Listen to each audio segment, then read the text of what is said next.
Welcome to the Dr. Pat Show. Talk radio to thrive by. Powerful, inspiring, and coming to you live, bringing you stories of people like you and me, busting through and living life full out. Get ready to dare to wonder what your life would be like if you knew you could not fail.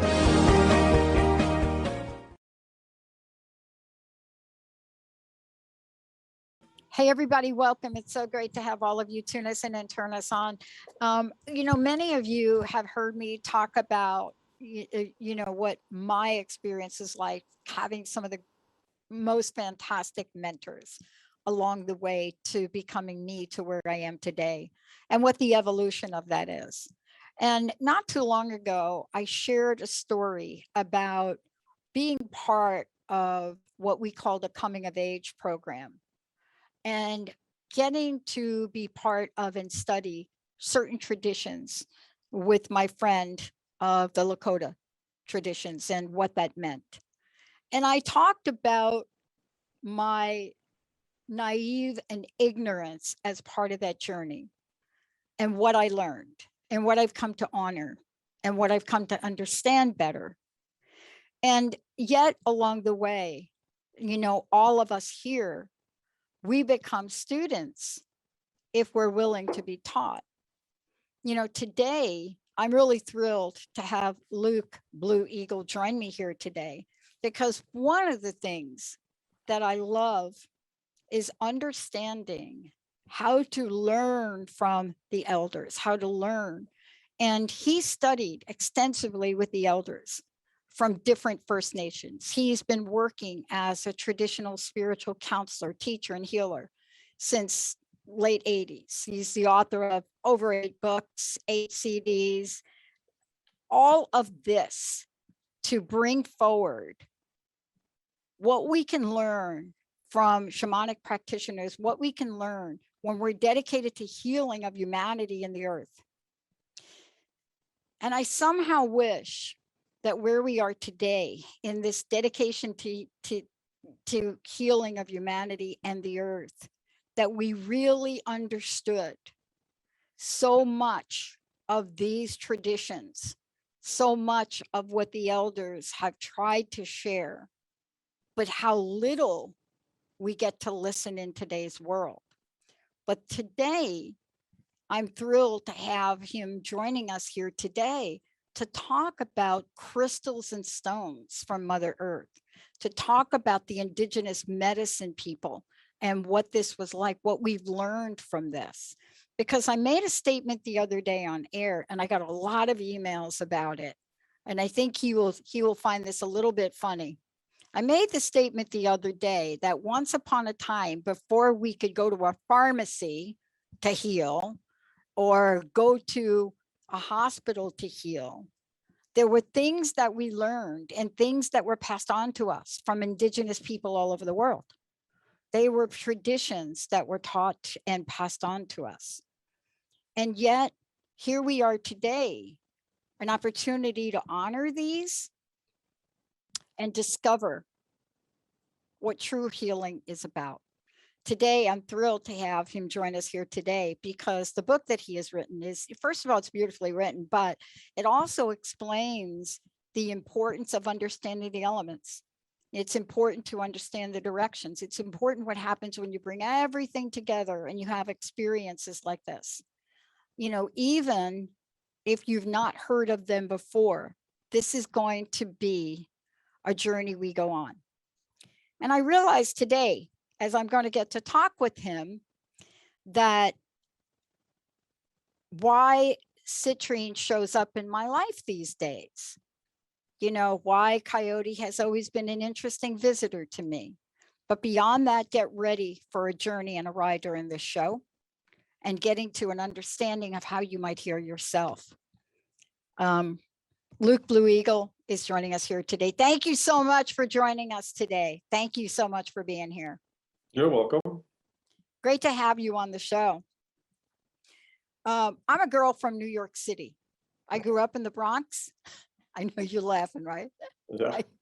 I mean, I grew up in a place where everything was cement, right? So what you got to play on when you were a kid was you climbed these metal monkey bars, right? So much so, my dad cemented the entire backyard. So we didn't even have grass. So the fact that the later years of my life, moving to Seattle, the fact that I had opportunities to discover things in the world of life and nature, of ways that I didn't even read about in books, is fascination to me. But the healing property of what you're bringing forward is what the world needs now. How do we heal ourselves and heal the earth? Where do we begin that story? Well, we have to come back to nature. This is the most important thing that people have completely forgot, is that you're a part of nature, and that actually disease is a very beneficial thing, because disease, if you really understand it, is telling you that something is not in harmony in your life. There's something that you need to learn. There's something that you need to acquire in your understanding of your life path, so that you can move forward in a harmonious way. It's actually a beneficial thing. But the path to healing, like one of my elders said, when you get somebody coming to you for healing, they have to leave you a better person than when they arrived, unless or you're not doing your job right. And this is what, healing in a holistic manner is not like seeing a doctor. He gives you a prescription, you got nothing to do, you just take the prescription. It's completely different. The path towards healing is learning why the disease is there and why it has occurred in your life. And if we ignore that, well, then we end up in a situation like we have today, where there are new diseases appearing every week, and where most of the people are very, very sick, and some of them don't even know they're sick, because they're not responsible for their health. They've given that responsibility over to the medical industry. And that's a completely different, before the Europeans came to North America, there was a study that was made to try to determine how many diseases there were before they arrived here. And they only found 86 diseases, And if you look in the medical books today, there's over 100,000 diseases and new ones appearing every week. So it's a very, very different situation. And we could identify very clearly why the person was sick. And this was a part of her life path back to health. Like if you, any type of disease, if you use natural products or natural ways to heal, when you do heal, the healing is permanent. If you use medication, you haven't healed anything. What you have done is you have put a Band-Aid over the symptom. Yep. But the disease is still there. And the thing about it is that every single medication, being a chemical product, has side effects. So in time, these side effects create more diseases, which require more medication.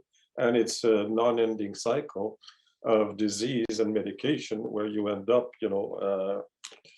in this dire situation we are in today. So, people were very, very healthy, feats of strength and endurance and stamina. The people used to do, people can't do that anymore. Even the white people that came over in the beginning, they couldn't match at all what the native people could do as far as physical strength and stamina and endurance, And that's, I like the approach that the Taoists in China have to spirituality. They start by training the body in martial arts. And when that body becomes a well-honed tool, that can accomplish just about anything, then they go to meditation, then they go to the sutras and the prayers and the vigils and, all the ceremonies that bring about, because your body needs to be really healthy if you're going to evolve on the spiritual path. Everything is connected. So healing is a holistic journey where we try to integrate the whole being. That means your physical being, of course, but also your emotional being that has powerful influence over your physical, your mental body that has incredible influence over your physical, and the spiritual body also, which has influence over all of them. And which is, we have people that are atheists today, that don't have any spirituality. I remember when I was a young child, I think I was 7 or 8 years old. And I had always been very, very spiritual my whole life. I have memories from a very young age of incredible things. And my next door neighbor, the little boy that was my age, said that he didn't believe in God and that his family didn't believe in God. And I was astounded. I was struck by lightning when he said that. I said, how can a person live in ignorance of the basic reality that underlies our lives? Everything is created by spirit. Things begin in spirit world before they manifest on earth. Much more things exist in spirit world than exist in the physical material world, which is only a small aspect of existence or what happens in life. So, and also that you're limited to understanding your life in one lifetime, which is so small. We live thousands of lives here on the planet before we go elsewhere. It's incredible journey, and to limit that to one lifetime is people are really, really handicapped today in many, many, many ways. Yeah. So healing is a very multidimensional path or journey, coming to understanding who we truly are. What we truly are is much more than just a physical body. We have an emotional body, we have a mental body, we have a soul, we have a spirit. And all of these things are a part of who we are, and they integrate into the greater whole, into the whole universe. We have links with everything. Our people always said, but the deer is my sister, and the bear is my brother, and the plants, they're part of my family, and the crystals, the same thing. The crystals, we can communicate with them. And the communication is so powerful that sometimes they grow for us, and they're not in any kind of solution. They just grow because they're happy. And people have been a witness to at certain times when they grow in front of us. And it's like they take on substance immediately. It's like in a flash, and then poof, you see a whole another layer that just happens to appear in midair. It's a fantastic experience.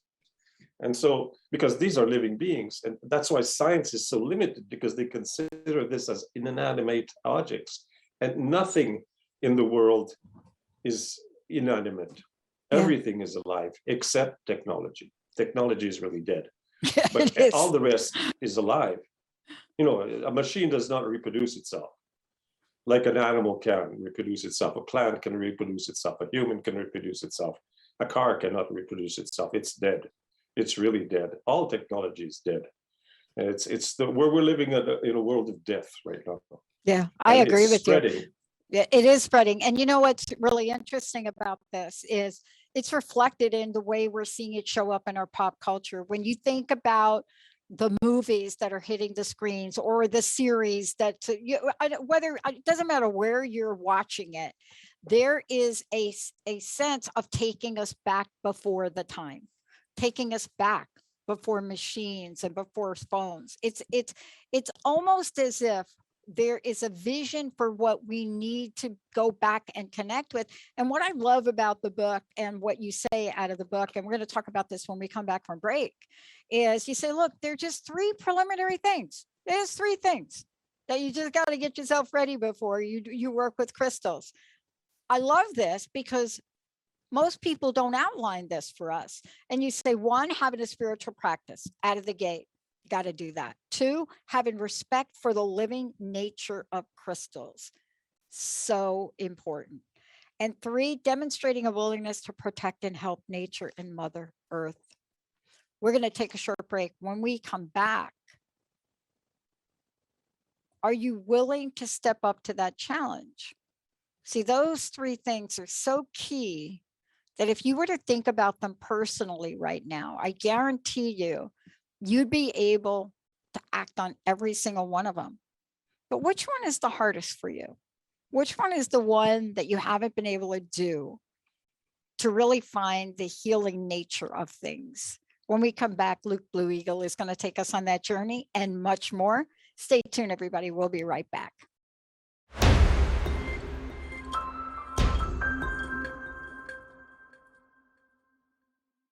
Welcome back, everyone. Welcome back. I want to give a copy of this book away. I cannot say this enough to all of you. I just don't know how to say it. And we've done a lot of shows, we've talked a lot about spiritual journey. Haven't really talked much about my own spiritual journey and the gifts that I've been given. One of you asked me if I would share my first vision quest, which of course never talked about, kind of sacred, did write some notes about it. Never talked about what it was like for me to be invited to participate in ceremony that I felt most of the time I had no right being there. But one of the things that Luke Blue Eagle is doing today is helping us work with the teachers of the mineral kingdom. And I want to just say to everybody here, these 3 preliminary things that you brought out in the book, they are essential to the rhythm of life. Not only working with minerals, but those 3 things that you set forth, in the beginning of the book before we even start, are essential, and they're essential to healing. But you take us on this beautiful, beautiful journey. And I've gotten a lot of books over years. I've been doing this 18 years, the network for 10, on crystals. But what you talk about and how you invite us into the world of healing is profoundly powerful. And the stories that you share. See, we have to live by our stories, don't we? We've forgotten how to tell stories, I think. What do you think? It's the most important part of education. It's the stories. And when an elder starts talking, that's what they'll be talking about. I've seen white people come up to an elder, ask a question, and the elder tells a story, about his own life. And that white person is completely disappointed. He didn't answer my question. Yeah. But actually, the elder did answer the question, but in a way that he could relate to. It's a different way of coming. Stories are the backbone of all cultures, all native cultures, all through the world, because they give an explanation of the world we live in a way that the children will be enchanted to listen to. And it impregnates the subconscious mind in a profound way. This is why we have so many shamans in native culture, because it happens that people have a near-death experience, and if they've listened to the stories, they'll recognize what's happening on the other side, and they'll be able to bring back a souvenir. Lots of people who have near-death experiences in the Western technological world don't remember anything. Right. Because they have no way of understanding what they're seeing on the other side. Whereas in native culture, when the people go to the other side, they have a framework. Because, understanding the spiritual world is just as important as understanding the physical world, actually more important, because the physical world is transitory and always changing, and the spiritual world is permanent and eternal. So it's much better to understand the spiritual sides of things, because that's something that will remain with you forever and ever and ever. And one of the things you share beautifully before we even talk about the crystals in the book is you really help us understand, the ritual, the spiritual ritual about the 4 directions. You help us understand the laws of healing, and this is part of the journey that gets left out, especially in the conversation of crystals. You know, it's great to have a crystal on your desk. It's great if you're somebody that's drawn to something. But the question then becomes, how do we tap in to the healing power when you bring all of it together? When you bring the conversation together, the cardinal directions together, when you bring this all together, because isn't that what you're doing in the book? You're not just doing a book on crystals. Yes, you need context. What most books on crystals lack is context. I mean, you have to, our minds is what making the work of healing possible. The crystal isn't doing anything. The crystal is an amplifier, transformator. He transforms the energy. It transforms the energy or amplifies it for whatever process you're in with that person that you want to bring help to. It's not doing anything on its own.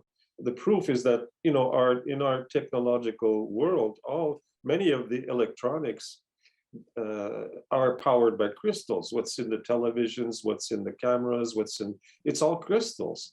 And they're just, you know, they're singing "Buy Coca-Cola," you know, they're putting out whatever we're putting through them, you know. So the first thing you need to work with is yourself. You know, you can't start working right away with crystals because you're not going anywhere, you know, if you're working only with the crystals, because the crystal is only amplifying what you are. So you have to be able to control your thoughts, you have to be able to control your emotions, and then you have to be able to have some sense of the electromagnetic fields that your body is emanating, and that the crystal will amplify and is also emanating, that will influence the electromagnetic field of the other person, because that's energy healing. When you're working with crystals, you're energy healing. So you're working with the energies because that's what the crystal amplifies, you know, all types of energy, you know. And, you know, one of the things I want to talk about is when we're looking at this, crystals have structures, right? You know, there are some crystals that some people look at and they think this is a structure, but yeah, it looks pretty. But some structures, you know, there's a hardness of stones and a hardness of crystals. And yet, when we work with them, and you talk about this throughout the book, how do we then work with the 5 elements? Let's talk about the elements for a minute. There may be some people that are listening that have an experience with them. There may be some people that don't. You know, I know that the hardest thing for me, one of the hardest things I've ever done in my life, and believe me, I've been homeless. My mom committed suicide. I was homeless. I was locked up for something I didn't do. There are a whole lot of things that happened in my life. But one of the hardest thing and most amazing thing I've ever done is when I was asked to be a firekeeper for the stones, for a sweat. The enormous pressure that I felt, and yet the honor at the same time. See, it's really even hard for me to even describe without getting all teary-eyed, but the feeling never stopped. And that moment in my life when I was physically ill, really ill, and my experiences in those moments in my life changed me, transformed me. But I mean it, the hardest thing I ever did was trying to get those rocks from the pit into the sweat lodge without hurting anybody. But yet I was guided spiritually. And to this day, I cannot tell you how I remembered how to bring those in to a very dark place and do it perfectly. And that's what I want to ask you. You know, there is a spiritual guidance that we all have access to. And whether it's stones or rocks, there is a way to bring these all together. And that's what you're bringing forward in the book, right? You're bringing forward a way to really look towards the wisdom and the lessons that, you know, we can learn from the elders, but using them in modern day world, because we need them, don't we? It's the most important thing, you know. This is a very critical time in the history of humanity, because for the past 12,000 years, we have strayed from our original instructions. We have strayed away from the way we should be living, and so we're getting more and more sick, more and more handicapped in many ways. We don't have the bodies we used to have. We don't have the emotional support we used to have in communities. We don't have the mental acuity we used to have. We depend on machines for our memory, and our spirituality is nearly dead. And the farther we're moving away from nature and what we call our original instructions, the way that humanity should live, the more we're losing our full potential as human beings. And so it's very important that we come back to the basics. And the big mistake here is what we call civilization. That's what's been happening for the past 12,000 years. And what's typical of all civilizations, there's been 24 different civilizations in the past 12,000 years. And what all of them have done is try to dominate other people with their armies, try to dominate nature with their machines. It's a politics of domination on other people and and the world we live in. And the native way, and when I speak of native way, it's not just North America, it's all over the planet. I've met shamans from all continents. We all have the same spirituality. We have to work in interdependence, in collaboration with the world around us. There's so many falsities and lies in the education that people receive today about who we were and what life used to be. They have the idea that life was difficult in the natural world. What is difficult is the people, the way they live today. I mean, the people, they have to work like sometimes 40 hours a week. Yeah. And they hardly see their families anymore. And they come home after work and they're fatigued and they're drained, and they're often doing things they don't like. And you look at people who work in nature, they're always relaxed. They work maybe 2 or 3 hours a day. The rest of the time, they're having fun with their families, or they're traveling, or, you'd never see a person working in nature with stress. Nobody is stressed, sometimes on the hunt, but that is the men who have enjoy that, that rush of being at the maximum of what they are. That's like an athlete. An athlete takes pleasure in really going to the utmost of what his physical body is able to maintain. Well, that's not, it's not like being stressed at work, doing things you don't like to, or like I look at some of the men that are working on construction jobs. I mean, they come to when they're 50 years old and their body is wasted, and if you look at people in our culture, the normal lifespan of the spiritual people of North America was around 125. That was a normal lifespan. Some would live longer than that. We have some very, very old people. They have to hide today because the civilization does not tolerate the existence of this, because that would prove things that that they want to hide from the population. But when you're really healthy, you can live for a very, very long time. And, at the beginning, we used to live even longer than that. But these are all accumulation of many programming, conditioning, false ideas, false education that have been building up for the past 12,000 years because of a spirit of domination. We have to come back to a spirit of collaboration with nature and with each other. And we don't need all technology. It'll take generations to get back to that, because our bodies are no longer able to sustain a life in nature, just adjusting to the heat and the cold.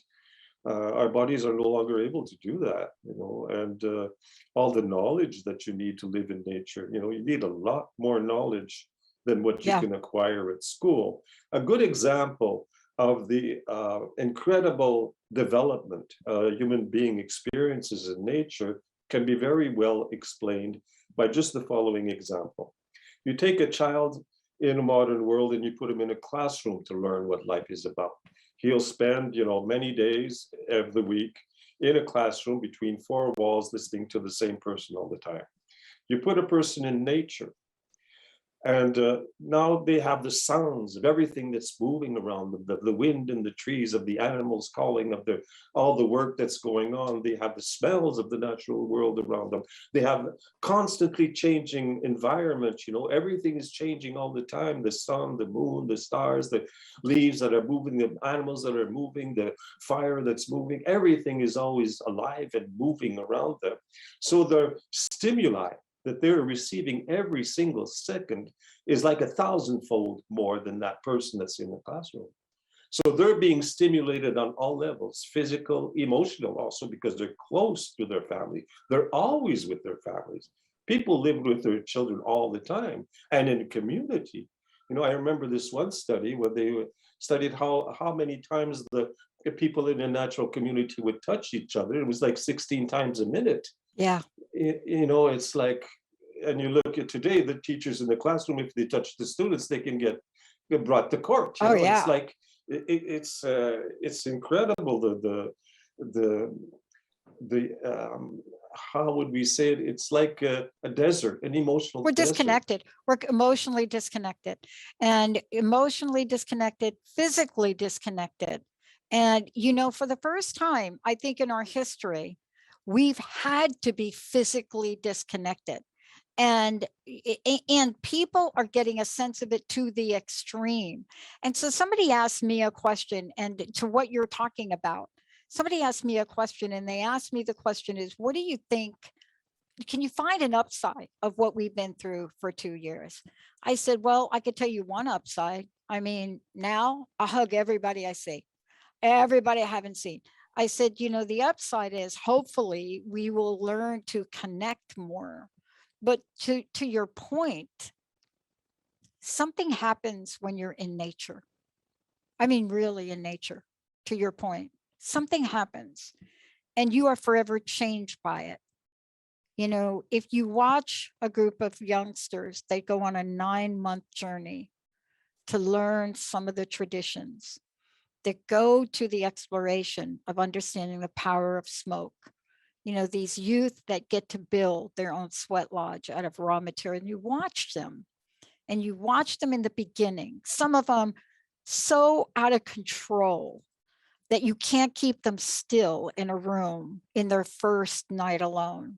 And you watch them at the end of 9 months, and they're standing up and they're delivering a credo, a message.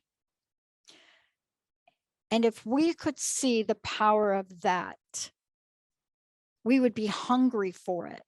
And what you're talking about, and I'm going to talk to you about this when we come back, what you're talking about, see, we can create this. We don't have to go on a 9-month journey. We can really create this. And yet, even with the invitation to create that sacred space, we don't do it. Even with the invitation to honor something in nature, we don't do it. And here's what's at risk. What's at risk is such a harm to the soul, such a harm to the earth, such a harm to ourselves.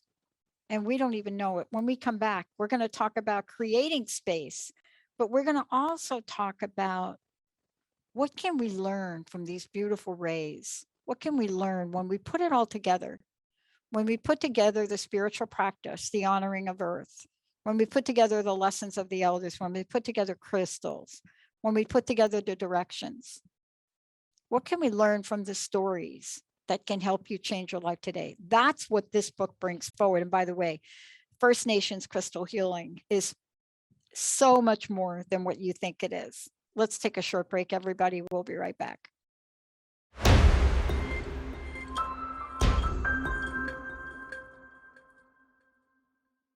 Hey, everybody, welcome back. So great to have you. First Nation Crystal Healing, working with the teachers of the Mineral Kingdom. Luke Blue Eagle joining me here today. A powerful book. And, what we've been talking about so far is talking about what, Luke, what you said earlier in the book, what you said about there are three preliminary requirements, just 3. just 3. And you take us on a journey of how to do that. And that is beautiful in itself. And then we get to experience the power of crystals, because we're getting hit with 5G everywhere now, right? The phones, everything. You know, we live in an electromagnetic world. And I guarantee you, if you ask 20 people, how many of them have taken their shoes off and walked on the grass in their backyard, the answer would probably be like close to none. And what you're inviting us to do is connect with all of that in whatever way we can learn how to do that. See, because you're sharing it through stories, but you're also sharing it through teachings. How can we best understand the power of First Nation crystal healing? What have been some of the experiences that you're bringing forward in the book for people to understand the healing nature of this? Not an easy question. How to portray that so people can understand is not an easy question. I really don't know how to go about it. The crystals are amplifiers and transformers of energy, you know, and so the most powerful energy that there is on planet Earth is a human being. Because a human being has 2 things that the other beings on Earth don't have. The animals don't have free will. They do exactly what they're supposed to be doing, what we call the original instructions. You know, they follow their instinct. They know where to go in winter. They know where to go in summer. They know what to eat. And everything they do is a contribution to the natural world. Nothing that they do is harmful to the natural world.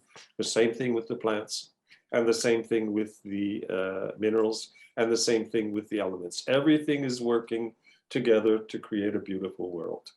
The only one in there that has a power of choice, what we call free will, is a human being. And the reason he has this free will is because he has the power of creation. He can invent things, or he can go to co-creation, which is much different from invention. Invention is what we're doing now with technology. It's creating things that are dead. But if you go to co-creation, that is that you're creating with the laws of the universe. You're creating with the laws of nature, paradise. This is what the people had. They had paradise. Before the coming of civilization, people were living in paradise. They left paradise when they went into civilization. And there's a process there of fear that creates that. If you're working with fear, if you're working from a place of fear, well, then you will create a world where there's strife and where there's difficulties.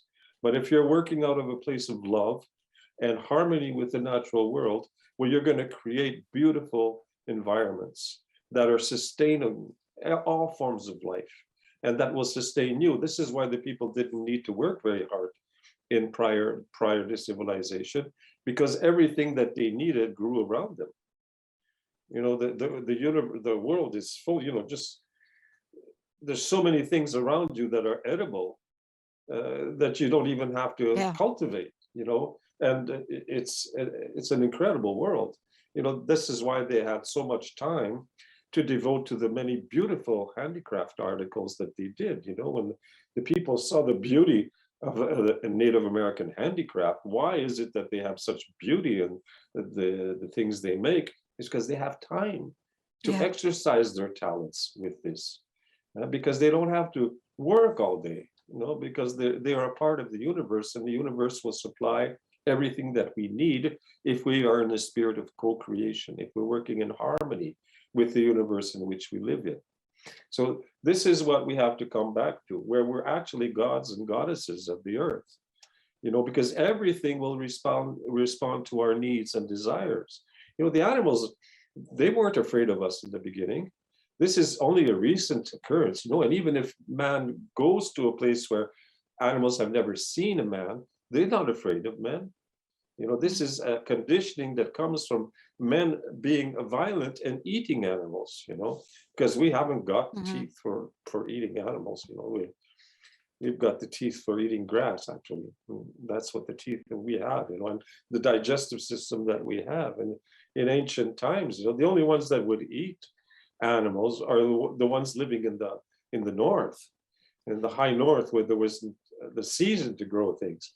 And even there was a lot of edible plant life that they would eat because they would store some. And their bodies are not quite made the same either, and they have such respect for the animals. They communicated with the animals. The animals would come to them to give themselves. This is a whole different ballgame,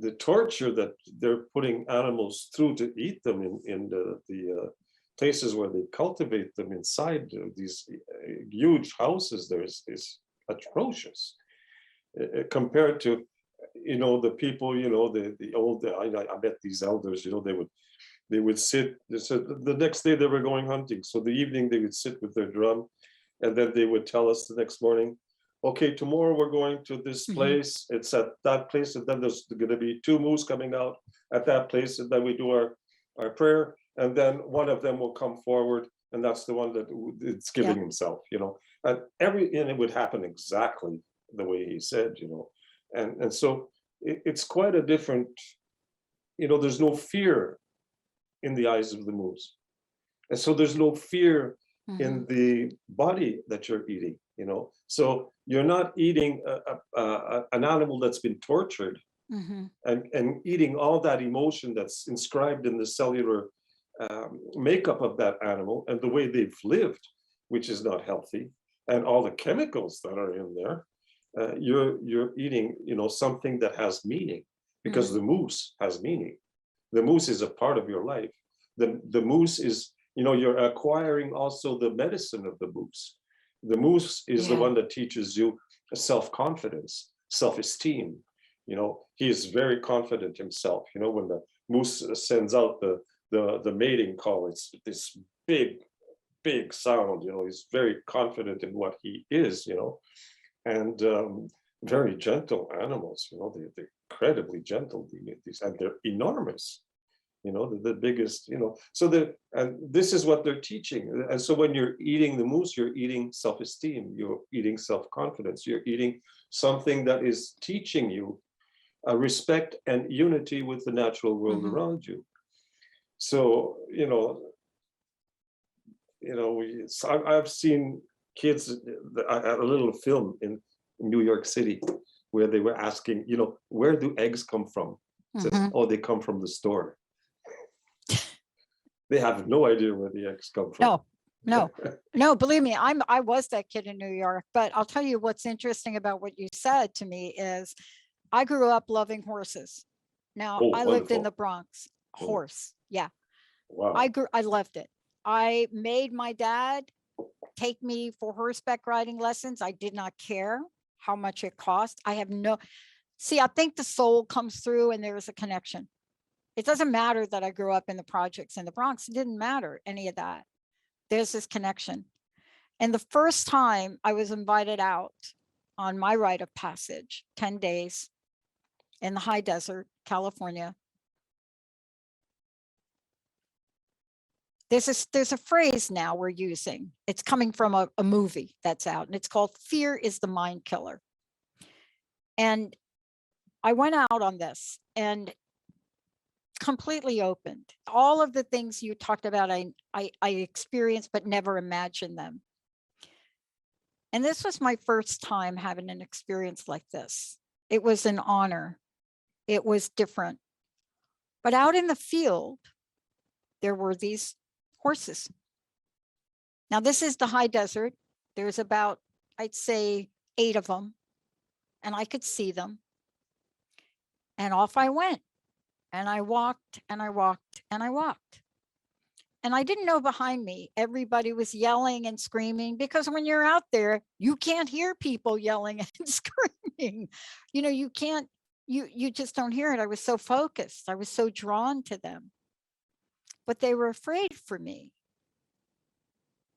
I wasn't afraid, but they were afraid for me. And those are moments you never forget, when you just walk from a place of total love and connection, and they never moved. And I just kept walking. And I knew enough when to stop.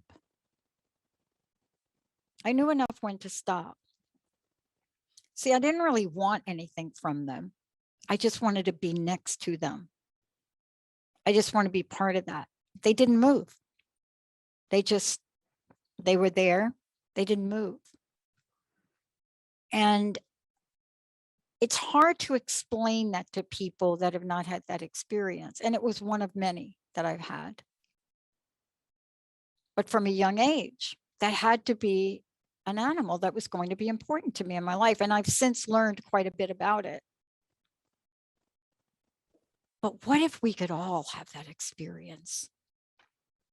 See, what if we could all, even if it's not that, what if we could connect with nature, connect with the traditions that are so meaningful to bring us back to our center, to bring us back to our humanity? Because isn't that what's really at risk here? Yeah. Right? Isn't that what's at Exactly. risk? Exactly. Yeah. To the point where we're making decisions and we forget the magnificence of the gifts that we were given here on earth. You know, we've already been harmful to each other beyond imagination. Yep. But what you're asking us and bringing forward in this book is a way to heal. And even if Yep. people have not been out in the desert or have not had experiences, or, you know, I got lost in the desert and a turkey vulture took me home, honestly. I mean, you know, there are things that you may never experience, but it doesn't stop us from trying this, from starting, right? Isn't that your invitation in the book? It's to say, Yes, here it is. there's a way to in the book, to even a person living in a city, to start connecting with Yep. the basic life form that is crystalline.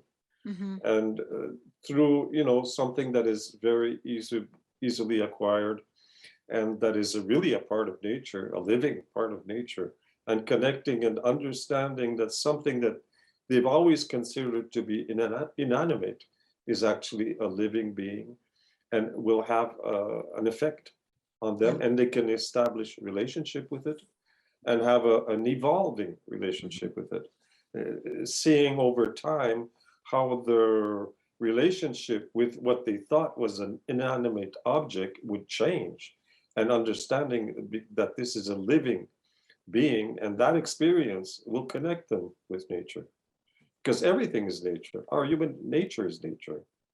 We don't have to go all that far, but what we do need to do, and that's is very important, is put our feet back on the path of restoring nature. And the only way to do that is to envision the day when every family is going to grow its own food. Yeah. That's the only way we're going to come back to reality. Yeah. And what a beautiful experience that is. Luke Blue Eagle, everybody. Thank you so much for joining me here today. Please tell people how they can find out more about you, how they can get a copy of the book. Yes, fairly easy to find. You can get on the web and look for Luke Blue Eagle. I think you'll find me. I have a blog. Yes. Which is blueeagle1.net. And there's also a link tree. We just recently, I don't have it by heart, so I wouldn't be able to give it to you right now, but maybe you can send it to the people next week. I have all my websites. There's a beautiful website that you might want to find us, where you can find my books, some crystals, my music, and my perfumes. I created shamanic natural perfumes, and that would be blueeagleshop.com. Blueeagleshop.com. So that's you got lots of my products there. Wow. Thank you so much for joining me here today. Thank you so much for bringing forth powerful invitation for all of us, really, to really step forward. And thank you for outlining those 3 essential elements that every one of us could do. It doesn't matter where you live. Every one of us can take you up on your invitation. Thank you so much. You're welcome. Thank you for having me. Thank you all for tuning us in, turning us on. We'll see you next time on the show.